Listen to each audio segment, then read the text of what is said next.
The 2024 legislative session is officially closed. Lawmakers are already looking ahead to next year and a new budget. The real story was there this week as the last policies passed and plenty didn't make it. Par for the course with a short session, fewer than 100 days to make a difference. Now that they've gavelled out, I sat down in the chamber with Democratic Speaker of the House Matt Ritter and Republican Minority Leader Senator Stephen Harding to look back, look forward, and answer some big questions from Connecticut residents.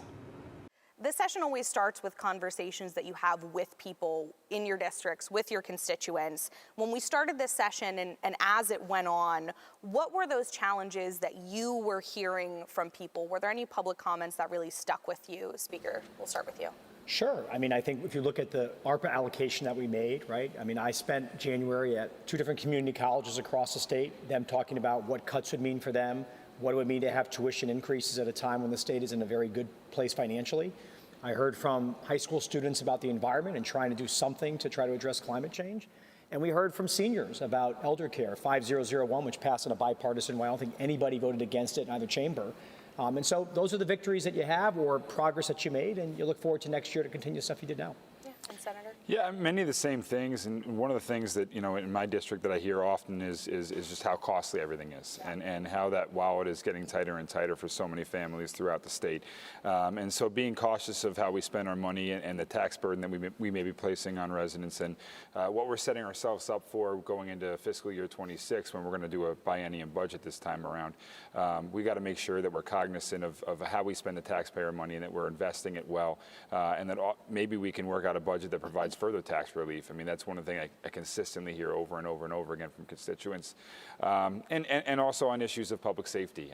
Obviously, people get concerned when they hear what's going on in the news, and some crime in some areas going up. And so public safety is obviously always of the utmost concern to many constituents that I speak with as well. Speaker, you already mentioned a couple bills there. This obviously leads us into the legislature's response. You know, that's what you all do. You take these concerns, you bring them here, and you try and pass solutions. So let's start with you. I know it's hard to dwindle down, but what are you walking away most proud of from this session? Yeah, but I think, again, I mentioned money for higher education, money for nonprofits, giving raises. We've heard that time and time again. We met that moment for them. Not exactly where they want it, but the governor was at 0. We were able to get the $50 million there, and helping some of our larger towns in municipal aid, keeping taxes lower in Danbury and Bridgeport and Waterbury, right? So you look at that and you're happy. I mentioned some of the bills. The other thing I'm really proud of when I walk away is everybody left here with a smile in this chamber, and I can't speak for the Senate. You know, the Senate. I'm sure the leader feels similarly, though. There's a good culture here, and you know, as I said at the end of the night, people left here maybe upset about one bill or another, but everybody felt that they respected one another. They felt taking pictures, Republicans and Democrats, and so you can be cooperative and not always agree. It's a good message for the state. Connecticut is not Washington, D.C., so I'm most proud of somebody who was elected by both Republicans and Democrats on opening day to be the speaker, that we left in a good place, and it means that I think when we come back next year, it's easier to get to work in a bipartisan way when you leave in a good place. Yeah, ultimately the speaker's correct. I mean, there's a level of collaboration this session that I think we saw in both chambers, and I think leaving here was relatively positive at the end of the night. That hasn't always been every single session. True. So that was nice to see. I mean, I look at some of the things. There are some positive steps. 5001 was a bill that was bipartisan. I think it will do good things for the people of the state of Connecticut. There were some smaller public safety measures. I think we can do more. So those are some of the positive things that went through. I think how I look at some positive things that we prevented, I mean, the speaker might look at it a little bit differently, were some measures that would cede some levels of authority to, you know, the Deep Commissioner to do some things that, in my opinion and my caucus's opinion, could potentially raise fees and costs as it relates to energy prices. Those are things that were rumored to have been moving forward that did not move forward, and I was happy to see that not move forward. I think that was a little too costly or potentially costly for the consumers of the state. And Senator, I think it's interesting the way you phrase that some things that you thought were wins for you were actually bills that didn't make it through. A lot of times for people, a bill dying is not always a positive thing. So I want to talk a little bit about that.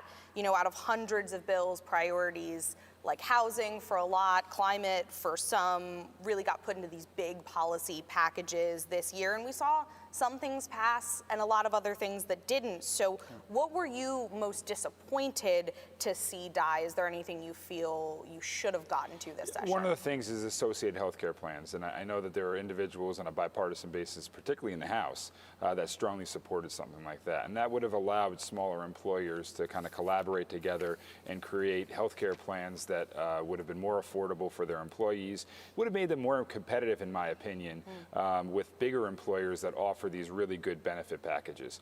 So I think it would have been something that would have addressed affordable health care in the state of Connecticut. Also, at the same time, would have fostered some economic incentives for these small businesses that have a really hard time recruiting based upon the benefit packages that they're offering their employees being very expensive or just not in competition with the bigger employers of the state. So that was one thing that there was bipartisan support for that did not move forward. I really wish we could have seen that through.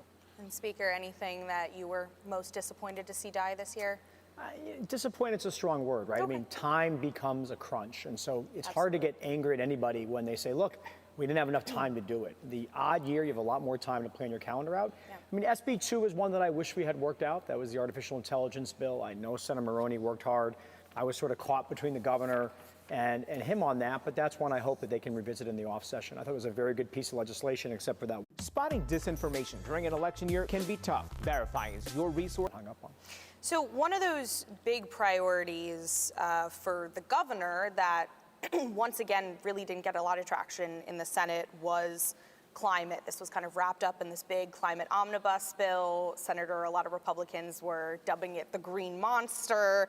You know, Republicans had said that they would really only support something that big with all these climate initiatives if it also had business incentives instead of mandates. Representative Palm, who was championing this bill, said that's how the measure was shaped. She said CBIA was on board with this. A lot of the business community supported it, but this bill still didn't get called for a vote in the Senate. Her supporters tell me, you know, it was her last session, but supporters tell me that they'll be bringing that back up last year. What changes do you think would need to be made to that for Republicans to get on board with this? I think there were a lot of incentive-based aspects of the plan that many Republicans would support. I mean, I believe in addressing climate change. I believe in reducing greenhouse gas emissions. I also have immense respect for Representative Palm. You know, we may disagree on some things, but I know she worked very hard and tried to make it on a bipartisan basis to run it through the Senate. It did not go through, obviously. I think the biggest concern was ceding the authority and a lot of measures to the Deep Commissioner. That was an aspect of the bill, and I think the language surrounding that was somewhat ambiguous and could potentially lead to the commissioner implementing regulations which could be really detrimental to small businesses, could drive up energy costs. And we hear from constituents on a regular basis how costly energy is here in the state of Connecticut. You know, we're, I think, the second highest in the country in terms of energy rates. So anything that's going to potentially raise energy costs, cede more authority to the commissioner, is something that's going to be received with a lot of skepticism from Republicans. It's received with skepticism from myself as well, and that's the reason why many of us oppose the measure. So another thing that didn't make it through the AI bill that really was due to a veto threat from the governor. He told us that he really didn't want Connecticut to be sort of the first, but we know Maroney put a lot of work into that.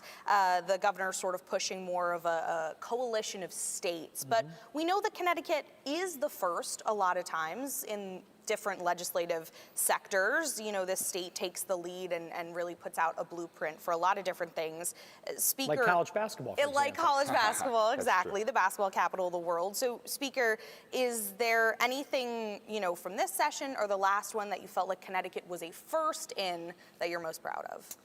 Boy, you're putting me on the spot on what we're first at, right? But I will say this about that bill, as I said earlier. The governor did not threaten to veto many bills, right? Maybe 2 to 3 to my knowledge. So it's a calculation you have to take as a leader, as the speaker with your caucus. If he threatened to veto 80 bills, then maybe at some point it is what it's going to be. Right. He's very conscientious about that. So when he uses that word with me in private, it's going to go a lot longer than maybe someone who did it a lot. But it's not so much about being first in Connecticut. I think what I'm happy about in Connecticut is we've stabilized things. Maybe that does make us first amongst our peers. I'm reading in newspapers about these large deficits that other states have. You know, they're raising taxes, they're cutting spending. We ended this year putting another $1 billion into our pension fund. $1 billion. We end this year with a rainy day fund, a budget reserve fund, approaching $4 billion. I believe, outside of Alaska and maybe another oil-rich state, the largest budget reserve fund in the country as a percentage of your overall budget. We were here together in 2017. We were far from that. So if you're asking what Connecticut's first at right now, I think it's how we've stabilized our finances so quickly over the last 7 years and kept our tax cuts, kept our promises to education, kept our promises to special education costs. We're not taking things from the budget that we did previously. We used to go month to month in this state. Now we really can do 2 year to 2 year budgets. And that's, setting us up, because I do want to get into money and talk about these state finances here, but before we get into state spending, we've covered what's passed, we've covered a little bit of what hasn't. So our last question in this first segment here, looking ahead, what do you think needs to be brought back, reprioritized next session? Speaker, we'll start with you. Yeah, I would start with, again, climate change legislation that we had. If we can work with the Republicans on maybe less discretion for commissioner, for example, if that's their big sticking point, we're open to those negotiations. Yeah. I think SB2, the artificial intelligence bill, I'd like to see that come back as well. And there's a myriad of other bills that'll probably come to my mind when I leave here. But those two stick out as sort of some top bills that didn't make it through this year. Do you think AI could come back in different parts as opposed to a big package? Yeah, and there is a risk when you run big packages. And so to Senator Harding's point about 5004 or SB2, there's this new trend to package big bills. Right. I want to rethink that a little bit with Senator Looney and maybe Republican leadership. Maybe we got to be careful, because to expect one chamber with a week to go to run a 94-section bill, that can be hard, unless you're very careful what you put in it. So there is a risk to those bills. I acknowledge that. Yeah. Well, I mean, I think public safety is one thing. Since we passed the police accountability bill, we're hearing a lot of issues with morale with police officers. We're hearing some issues with consent searches being prevented, and maybe some drugs and illegal weapons getting onto the streets. So there's some ways that we could potentially address that. I'd like to look into doing that. The budget's going to reign the day, I would say, in terms of moving to a beginning new session after an election year. And I do have some concerns about how we spent the ARPA funds. I know that there were some good investments that Speaker Ritter highlighted, but in terms of some of the expenses that we utilized, you could argue that many of them were operational. That could set us up potentially for a deficit within the confines of the revenue cap and the fiscal guardrails that Speaker Ritter alluded to, that has led us to the fiscal standpoint that we're in today. So we're going to be in a very busy budget season. For me, it's going to be imperative for myself and many of my Republican colleagues moving into next year to ensure that we maintain our fiscal guardrails that has put us in the position that we're in today.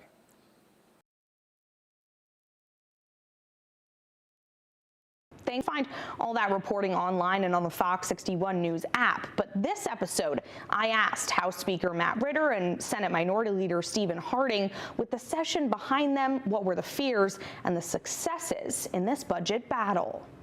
This session was still so much about fiscal guardrails and spending, even though the 2-year budget was passed last year. But in this short session, we still talked so much about money, and it's also where we saw a lot of tension this year, not just between chambers and parties, but I think a lot between this building and a lot of organizations and residents who have rallied. They felt like the state had so much extra money, and because of those fiscal guardrails, because of the spending cap, wasn't giving people as much money as they really wanted. So, Senator Harding, you feel, and a lot of Republicans felt, like the budget needed to be reopened this year, right? Yeah, no, I firmly believe that, and I would make an argument that the revenue cap is off balance and in deficiency by about $150 million, and so I would argue we have to open up the budget to make those cuts to address that within the revenue cap. And again, these are all things, these fiscal guardrails, that have led us to the financial standpoint that we're in.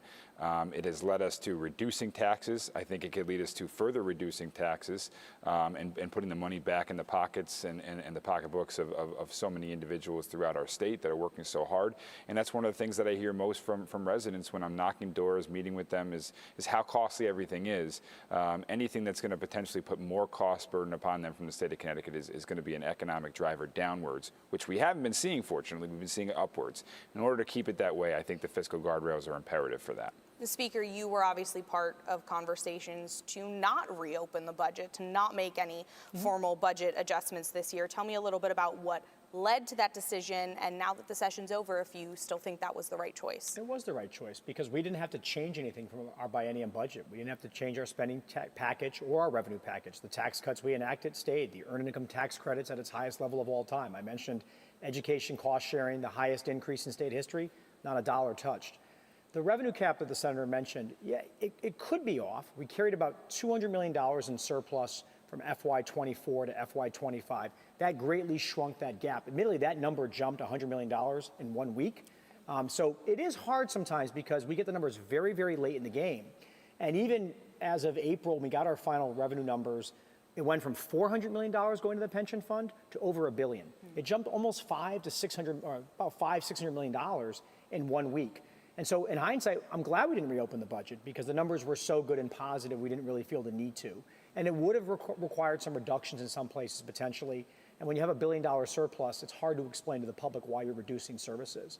When you talk about next year, right, I've always said this, okay, as somebody who was in the room in 2017 when the guardrails were first adopted and was proud of that moment, is we start off with, by putting $1 billion in the pension fund, you already gain $60 to $70 million in spending cap room next year. We recalculate our spending cap every 2 years. It'll probably go up 4 to 5%, something like that, based upon either the rate of inflation or the other standard we have, which is basically, income tested. And at the end of the day, that's going to create probably close to $800 million in room to spend. Some of that is swallowed by current services, which the senator alluded to, that we might have spent this year. But we think between those things, we'll have some room.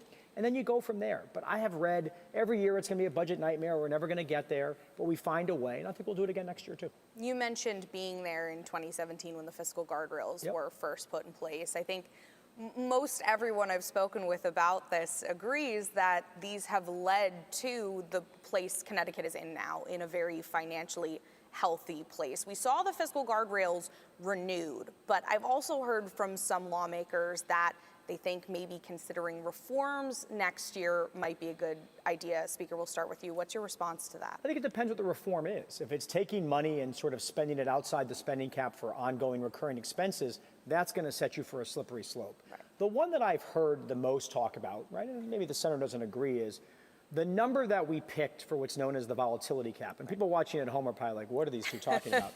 But that number was a pretty arbitrarily picked number. And I've had conversations with Republicans that agree that number may be too low. In other words, how much money goes into the pension fund and the rainy day fund above that number?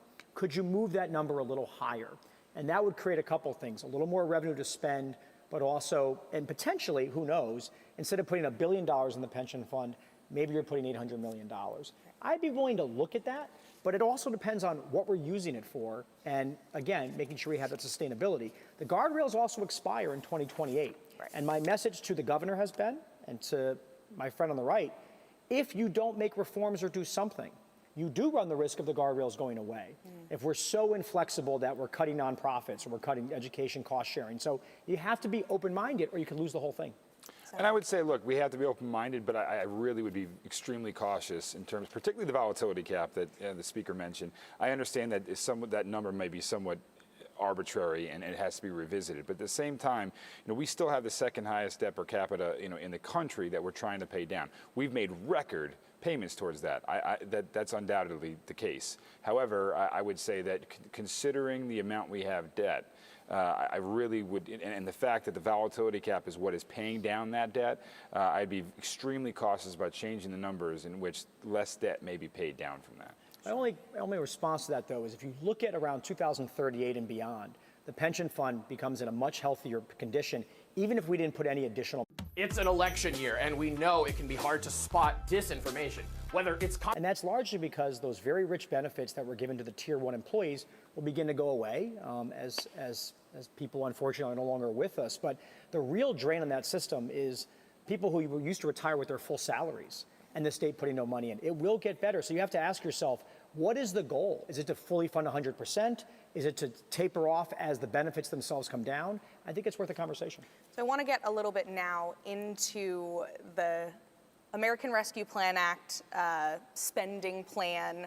Republicans called it a budget. You called it a stabilization bill. We've seen a lot of different names floated around. Or budget, non-budget.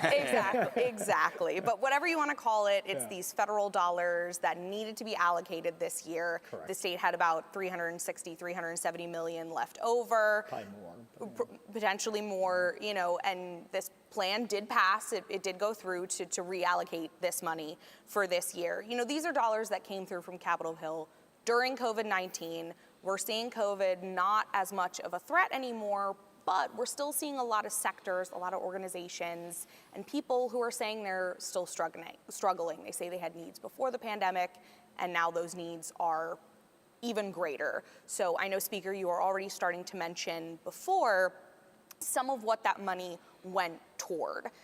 Specifically, we saw a lot for higher education. We saw some for nonprofits. Obviously, not as much as either of those groups wanted. But tell me a little bit first about, who that money was going toward, what they were getting, why that decision was made to send those money to those groups. Yeah, and the decision was made, by the way, in a bipartisan way. We had 5 Republicans in the House who voted for it. I think 1 or 2 state senators voted for it. 2. It doesn't mean it was perfect, but it shows you that it wasn't so bad that we couldn't get Republican support for it.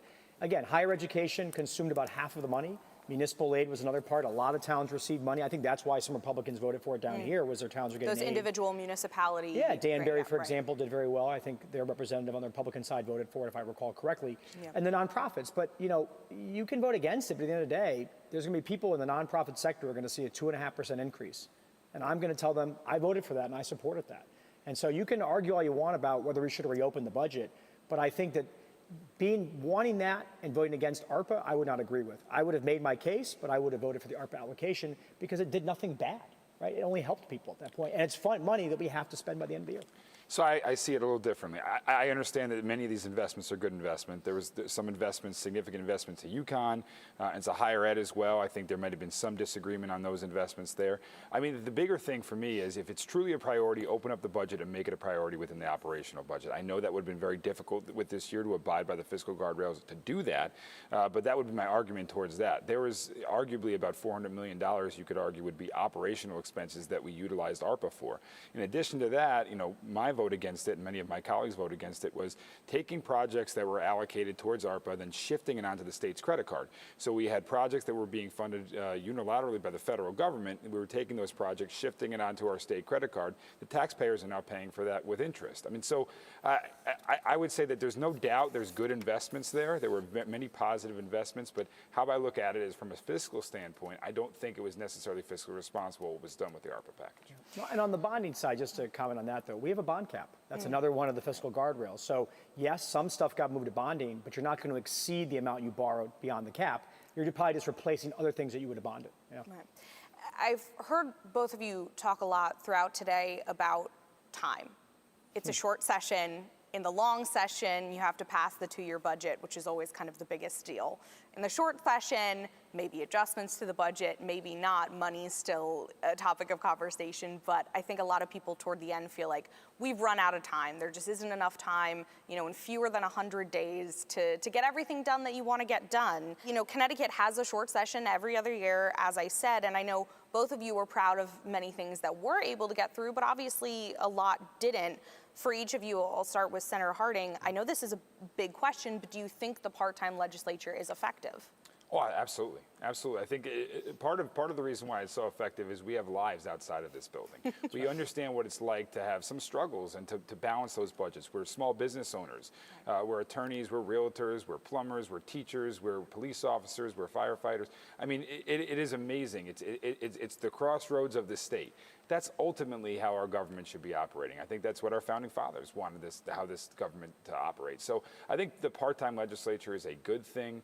We have lives outside this building, and it's a service. It's supposed to be a public service, and I think every single person in this building, whether you agree with them or you disagree with them on policy, respect the fact that they are serving their communities by coming up here on a routine basis, and I think the part-time government is very effective. Yeah, lawmakers were saying to me Wednesday night, I think a lot of times for people who don't understand that you all have lives outside of this building, they think, oh, well, summer vacation starts when the gavel hits midnight, but really everyone was saying now we're going back to our real jobs or our other jobs. I couldn't agree more with Senator Harding. First of all, it also creates deadlines. and deadlines create compromise. If we had an endless legislature, all these bills we talked about, the Democrats or whoever's in charge would just wait it out and say, well, fine, we'll do it next week. There would be no limit. That's Congress's problem.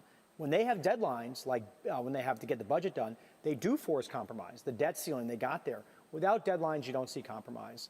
And there are people in this building, and I don't want to be disrespectful, they live and breathe it to the point where they can't stay off the Twitter and the Facebook, and they have to criticize people. And I really don't like working with those people. I like people who can go to their kids' games, go to work, care about what they do, but stop attacking people. If politics is 100% your life, you're not my kind of politician.